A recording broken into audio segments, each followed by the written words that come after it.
bet you didn't think Darth Vader was this handsome underneath. Hey guys, Handsome Dave here. Just today, as I've mentioned, I will be doing a second follow-up review to Rogue One. This one will contain spoilers. So, as I've said before, you have been warned.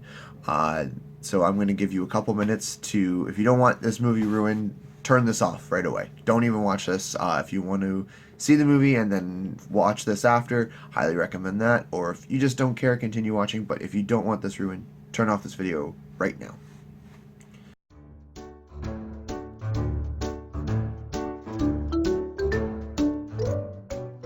Okay, I've given you ample amount of time. Okay, this Star Wars movie was definitely like it was amazing. Like it exceeds all expectations. It was basically Band of Brothers and Star Wars. It was incredible. One of my favorite characters, K2, is the droid you see in the trailer. It was the Imperial droid that's been turned rebel. He was voiced by Alan Tudyk. He played Walsh in Firefly, and he was by far the best character of them all. And unfortunately, obviously, because it is Rogue One, everyone does die. I mean, the mission itself is a suicide mission. Like, you're going to a a Imperial planet to steal the plans for the Death Star. So unfortunately, they were all doomed from the beginning.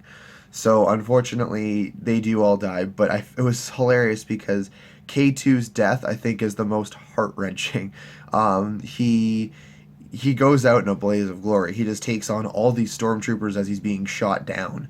And it was just like he's still trying to help them find the plans. And his last thing he does is he finds the plans, then destroys the controls to get so that the stormtroopers can't get at Jyn. And it was amazing. It was incredible. And that's not to say every other death in this movie isn't heart-wrenching, but that was just the most heart-wrenching. Every other member of Rogue One went out in their own little blaze of glory. That one was just a big blaze of literal blaze of glory. But yes, other than that, you see returning characters from franchises. You see little Easter eggs with C-3PO and R2-D2. You see the pig-faced guy and the tarantula face-looking guy from Star Wars: A New Hope, just briefly. But it's when they run into each other, you're just like, wow, that's really cool. There's all these little Easter eggs throughout the movie for fans of the franchise. At the same time, though, I really like what they did, because for this generation that maybe hasn't seen Star Wars: A New Hope, this sets up for it perfectly. Like, the ending is literally 20 minutes before Star Wars: A New Hope starts. Like, you see a digitally put on Princess Leia. Now, the one thing that I really liked was, and didn't like at the same time, was, for one, the one thing I did like was they brought the actor who played Bail Organa from Star Wars: Revenge of the Sith back to play Bail Organa, which was really cool. So if anyone doesn't know who Bail Organa is, that's the guy who adopts Leia. Now, this is where it gets a little convoluted for me. Jedi Master Yoda and Obi-Wan entrusted him to keep Leia safe. But during the Battle of Scarif, she's on the big flagship that Darth Vader raids to find the plans. And she's on there with the plans, and then they take off. And they take off in the Corellian freighter that you see at the beginning of A New Hope being shot at by the Star Destroyer.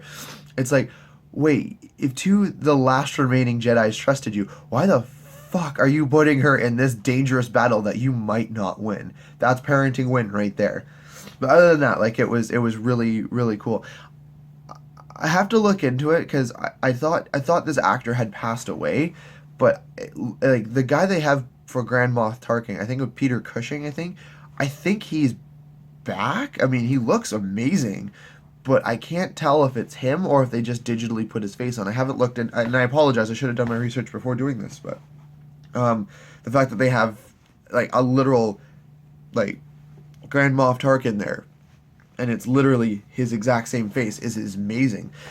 I'm almost positive he has passed away, though, but I will have to double check, and if so, I do apologize to Peter Cushing. Sorry. Other than that, though, yes, this movie is phenomenal.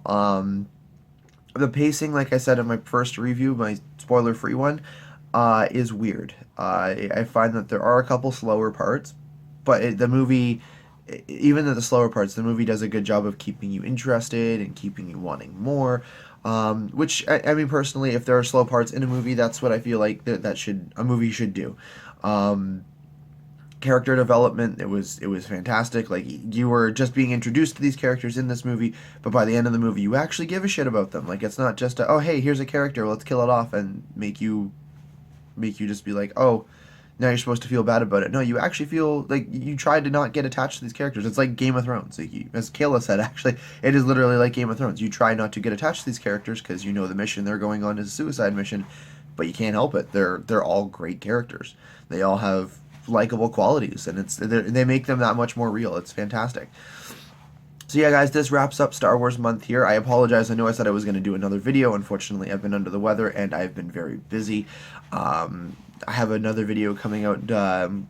It's just a nice little holiday video for you guys who've been sticking with me for this time being, and love you all very much for giving me all your love and support. Always, guys, give us a like, subscribe, and a share. And again, as per usual, have a handsome day.